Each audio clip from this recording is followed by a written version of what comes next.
First and foremost, I want to give all praise, honor, and glory to Most High God Yahweh in the name of His only begotten Son Yahweh Shai, who the world ignorantly calls Jesus Christ. As you can see, the lesson is titled "Time is Running Out. Where are you in your walk?" And that's a question you need to ask yourself. Where are you in your walk? Right? Are you being diligent? Are you doing everything to make your calling and election sure? Right? Are you praying every day? Are you fasting, studying? Going on the highways and byways teaching for you men, right? Are you constantly studying, making sure, to increase your faith? Are you praying for the right things, or are you still praying for carnal things? Like, more women, more money, different things that won't profit you in that day of darkness, man, right? So where are you particularly in your walk? And you need to, sit yourself down and examine yourself and honestly see where you're at, right? Because the scriptures tell us, man, right? Even if you feel like you solid right now in your walk, you feel like you praying like 3 times a day, you studying, you fasting, right, on a regular. You out there teaching on the highways and byways, and you making videos, and you doing the things that's required of you, your reasonable service, right? The scriptures tell you even go even harder, man, right? Because if the Lord got you where you at now, I'm pretty sure you can still wax stronger and stronger. You can still increase, right? Because the scriptures tell us that you can never go far enough, right? Let me get that. So, right, chapter 43, right?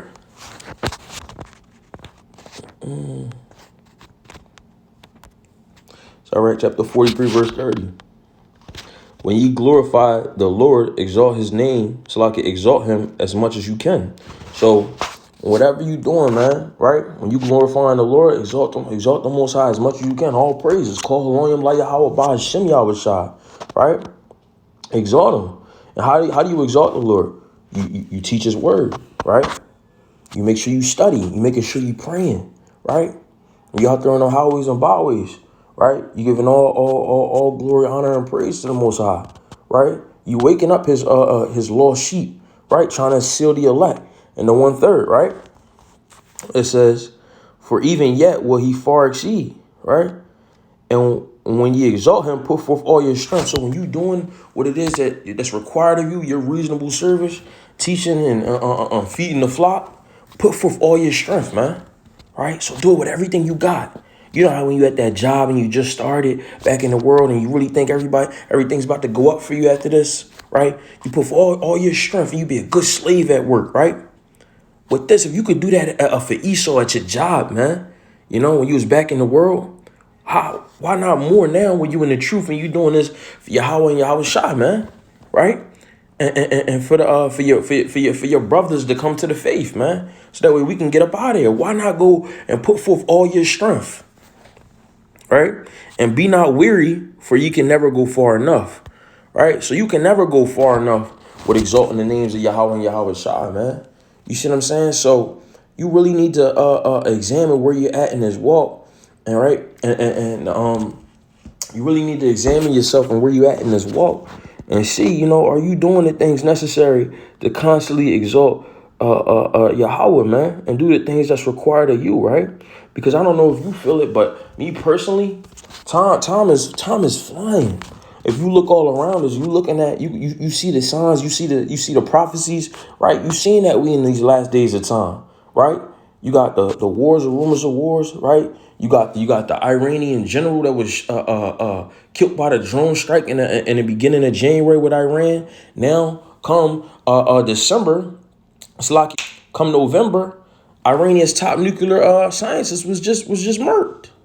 You see what I'm saying? Now Iran is promising what? They promising vengeance. They're gonna strike back. That's what they saying. You can see all these different things. You got the grain of rice coming. You got the shot coming. You got race wars brewing up. You got all these different things happening all around you that just really started popping off this year. You got all these different signs, right? And then I'm talking about I just felt like I was just in March. Now to come to find out we in December. You see what I'm saying? It's just like time is flying. And if you can't see it, man, the Most High, he's really fulfilling that prophecy that it was in Matthew 24. Let me get it, man. Most High is really making Making these days short. Let me show you. Matthew 24 and 22, man. Matthew 24 and 22. And except those days should be shortened, there should be no flesh be saved. Why? Because the Esau is just destroying this earth, right? So unless the Most High would shorten these days that we in, would nobody be left?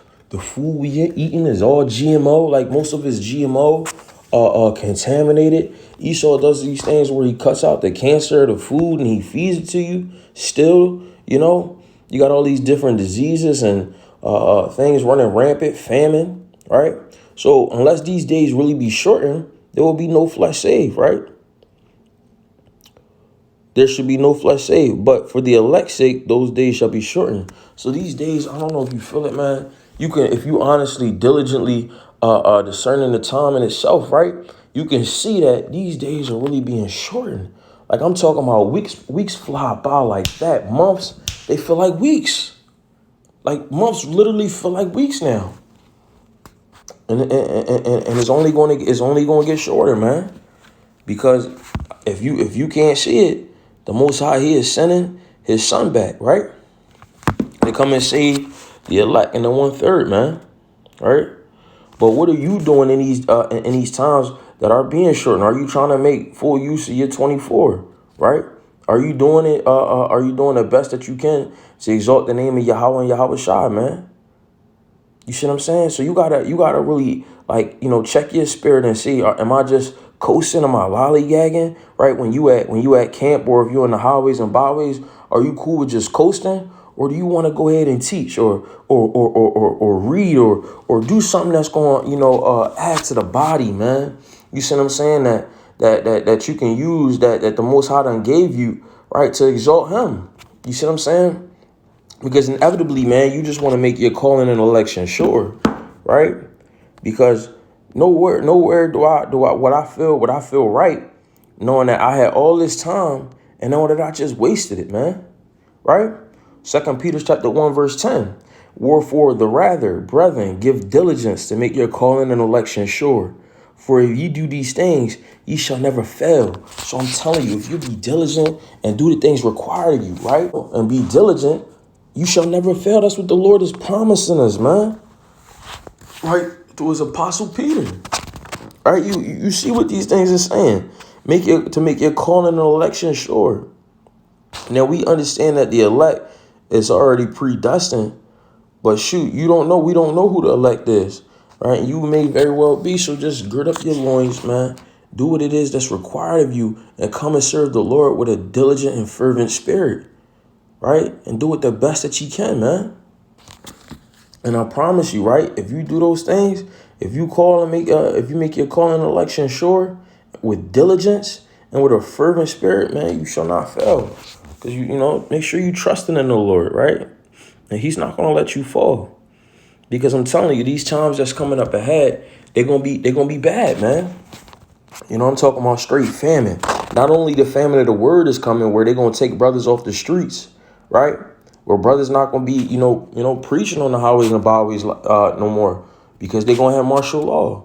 Where they're gonna take down the YouTube, right?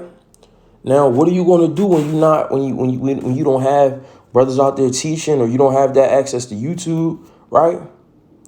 And you don't have those scriptures and that white robe, that understanding, true knowledge and wisdom and understanding of these scriptures. What are you going to do then, man? Right?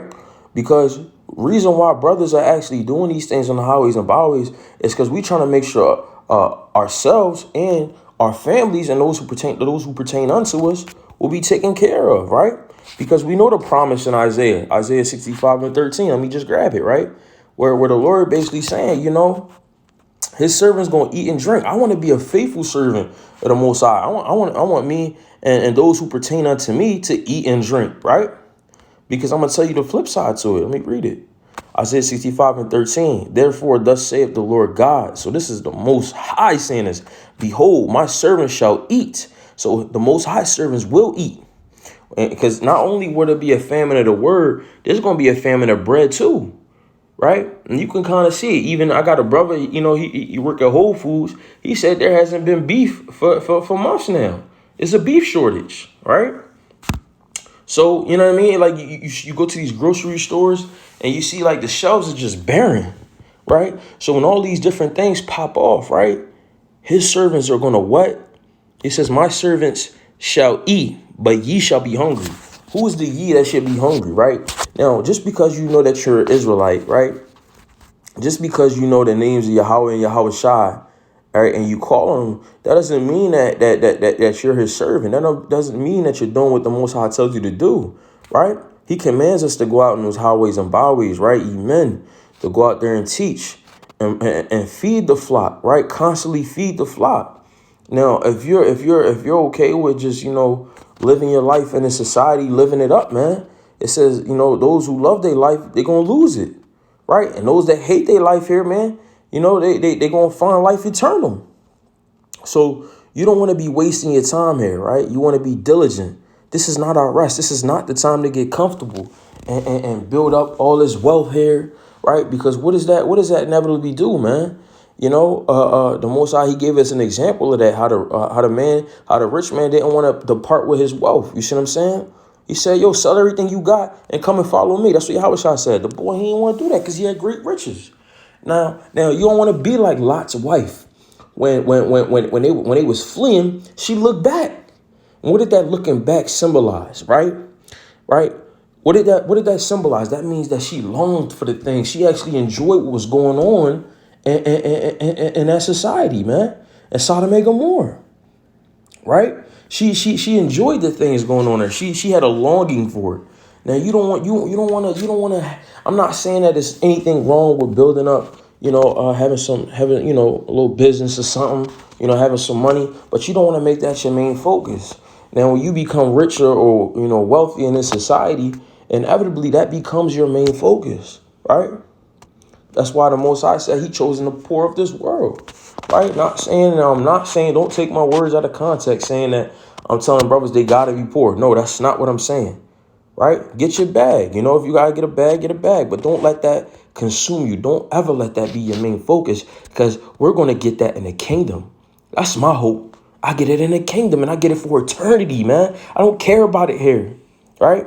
I had that little phase, and in the truth where, I still wanted to, I thought we probably was going to be here for 10, 15 years or whatnot. I don't know exactly when we getting out of here. Nobody knows, not even Yahushua or the angels, right? But you can judge the time diligently in itself, and you can see, the time is close at hand, right? This is not the time to be trying to grind and build up all this wealth in society, man. No, it's not. You know what I mean? So judge the time diligently in itself, man. But let me get back to this, right? So it says, therefore saith the Lord God, behold, my servant shall eat, but ye shall be hungry. Behold, my servant shall drink, but ye shall be thirsty. Behold, my servant shall rejoice, but ye shall be ashamed, right? So in those days that's coming, when that famine come, a lot of people going to be starving, man. And the Bible tells you that that's one of the worst ways to die, man, by famine, because your body eats and dissolves at itself, and it's better to go by the sword. One pop and you're done. But just imagine the headaches and you dying of malnutrition and you thirsty, right? That's a bad way to go out. But it says, right, for his servants, those who are making a calling and a election sure with diligency and with a fervent spirit, they shall eat, right? And they will drink. They not going to be ashamed. But ye shall be ashamed, right, if you're not doing what's required of you. You know what I mean? Sisters, if you being demons into your husbands, man, right? Brothers that not going out on the highways and byways to teach, man. That's required of you, man. How is it that I got to go out on the highways and byways, but you don't? And you think that, you know what I'm saying? Like, and you see all these brothers, making their bodies a living sacrifice, going out there and teaching, constantly taking time from their day and with their family, right? To come serve the Lord, which is my reasonable service, which I'm more than happy to do, right? Call Haloyim like Yahweh Ba'Shem Yahushua HaMashiach, man. All praises to the Most High, right? But how do you think that brothers that's actually out there giving their time to studying, right? You out there living it up, partying it up, doing whatever it is that you thought like that you want to do, right? And not coming to serve the Lord. How is it that you think you're gonna partake in the same reward as them, man? You see what I'm saying? You require that's a law, man. To go out there and teach your people, because if the brothers that's actually out there teaching didn't go out there and do that, right? Most people like we'd still be here, right? Because just it's prophesied that we gotta preach this gospel right into the four corners of the earth, so that way everybody can hear it to a certain extent. Because we understand that there's going to be some people who won't hear the fame of the Lord, but you understand what I'm saying. We got to preach this gospel out, man. So these are the things that you have to do, man. All right. You know, and I honestly, at a point in my walk, I I didn't know what was going to happen to me. I kind of feared the end. I'm like, damn, you know, what if things about to pop off now? You know, shit, I don't know if I'm going to make it. What if I don't? You know, those you know, that if you got that type of spirit, you got to pray that thing off. And I'm going to tell you how to do it. You pray consistently. You fast. You study. You go out and teach, right? You do the things that are required of you. And I'm telling you, I'm a living example, because I was there. I used to have that doubt a little bit in the back of my mind, and it tortured me, right? And it said, and basically, you know, I just wasn't, and I understood. Now I understand where those things was coming from, because I wasn't doing the things required of me. Therefore, I knew I knew my expectation was wrath at that point in time. If I continued that way, man, right? Then let me show you this, right? Because I had this broken down to me, and when I heard this, I was like, damn, right? So Proverbs 11:23. The desire of the desire of the righteous is only good. So if you're now understand, right, that none of us are righteous, right? Our righteousness is as filthy rags, right? But those who are really trying to sincerely serve the Lord with a sincere spirit, man, really ain't trying to give it with all they got, all their strength, right? Those brothers, those sisters, man, their desire is only good. Their desire is that, man, I'm going to be saved. The Lord is going to come. The Lord is going to protect me and my family, whoever pertains unto me, man. You have that desire, right? But let me show you this. But the expectation of the wicked is wrath. So when you constantly, you know, not doing the things that's required of you, your reasonable service, what is going to be your expectation? Your expectation, you like, damn, when shit pop off, I might get my head cracked in. You know what? I gotta learn how to fight. You know what? I gotta go to the shooting range. I gotta get real nice at this gun, so that way, you know, I could play with them toys, and you know, can't nobody mess with me then. You know, out there in Jacob's trouble. Nah, man, that's the wrong way to think. That's a carnal mind, because if you really are doing what you're doing what the Most High requires of you, your expectation is going to be good, man. The desire of your heart is going to be good. You're going to be like, man, I know the Lord is going to protect me, man. I tried the best I can, man. This is the spirit that the Lord gave me. And if he don't, then it is what it is. But I know I tried my best, man. But the wicked, man, he just going to be like, you know what, damn. You know, I got to find some way out of it. He going to start thinking carnal things. You know what I'm saying? I got to flee into the mountains. I got to go into the woods, you know. Who knows? You know what I'm saying? But instead of just saying, you know what, I don't know how it's going to happen. I don't know what it's going to look like, but I know I'm going to be protected. I know I'm going to be provided for. Like Elijah, man, right? Elijah was he was fed. He was fed in the wilderness, right? Let me show you, man. 1 Kings chapter 19, verse 7. I'm sorry. 1 Kings chapter 19, verse 5. And as he lay and slept under a juniper tree, behold, then an angel touched him and said unto him, arise and eat. And he looked, and behold, there was a cake baking on the coals, and a cruse of water at his head. And he did eat and drink, and laid him down again. And the angel of the Lord came again the second time, and touched him and said, arise and eat, because the journey is too great for thee. And he arose and did eat and drink. and went in the strength of that meat 40 days and 40 nights into Horeb, the Mount of God, right? But look, I'm sorry. I should have started at 4. But he himself went a day's journey into the wilderness and came and sat down under a juniper tree, and he requested for himself that he might die. So, you know what I mean? Elijah was ready to check, man. But he said, it is enough now, O Lord, take away my life, for I'm not better than my fathers. Right. So basically, he was going through it with his spirit. But, you know what I mean? At the end, he still had faith in the Most High, right? But the point is, he was in the wilderness, right?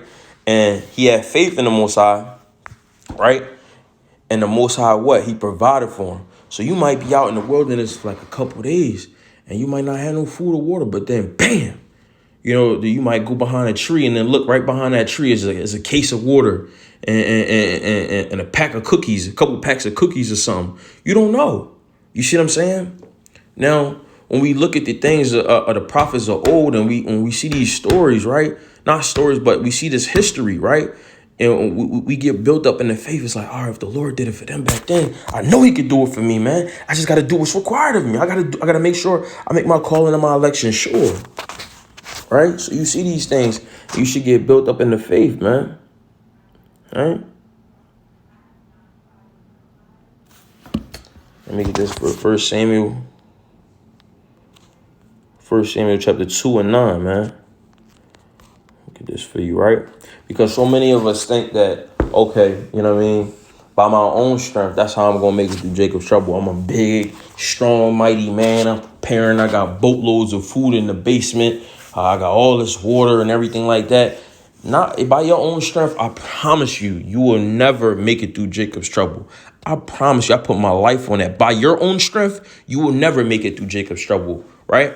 It is the only way you're going to make it through Jacob's trouble, right, is by the Lord, right? Let me get this. 1 Samuel 2 and 9. He will keep the feet of his saints. So his saints, right? Those who are doing the will of the Father, right? The elect, right? He's going to keep them from trouble. He's going to keep them from harm, as you saw in Isaiah 65 and 13, where it says his servants shall eat and drink, right?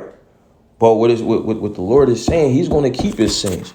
But let's see what he do to the wicked. And the wicked shall be silent in darkness. So you are the wicked, those, even some of the cats do know they Israel, right? But not doing what they supposed to do. And the 2/3 and these heathens, man. What is you going to do to the heathens? They're going to be in utter darkness, man. They're going to be dying by famine, death, by the sword, pestilence, all these different things, man. But it's not going to come to the saints, man. But this the point. For by strength shall no man prevail. So you're not going to prevail because of your strength, because you a mighty man, right? So, but the point is, the only way you going to make it through, right, is by the Lord. Now, I'm not saying by any means you can't go ahead and, stock up a little bit or something, but don't let that be where your heart is. Don't let that be where your faith is. I got a boatload of food. I'm cool. I'm ready for Jacob's trouble now. Nah, man. Because the Lord might have you not even be in that crib where you got all that food at. Then what you going to do? If that's where all your heart is, or he might have somebody come in and take all that from you. Then what you going to do? You're going to lose faith right then and there. If all your faith was in that, or all your goods, you see what I'm saying? So the point is, man, time is definitely running short, right? Time is definitely running short. And I'm telling you, the day of the Lord is coming, right? Now let me get this scripture for you real quick. Amos 5 and 18.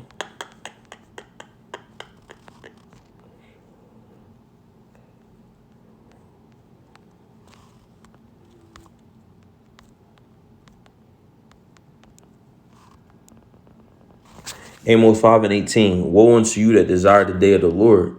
To what end is it for you? The day of the Lord is darkness and not light. So the day of the Lord is coming, man. Now, if you personally feel like you're not doing enough, man, if you're not doing what's required of you, right, you're going to get caught up in that utter darkness, right? Because I just showed you I just showed you in 2 Samuel, it's like in 1 Samuel 2 and 9, right? Who's going to be caught up in that silent darkness? Who's going to be caught up in that silent darkness is the wicked, right? So what does it say right here?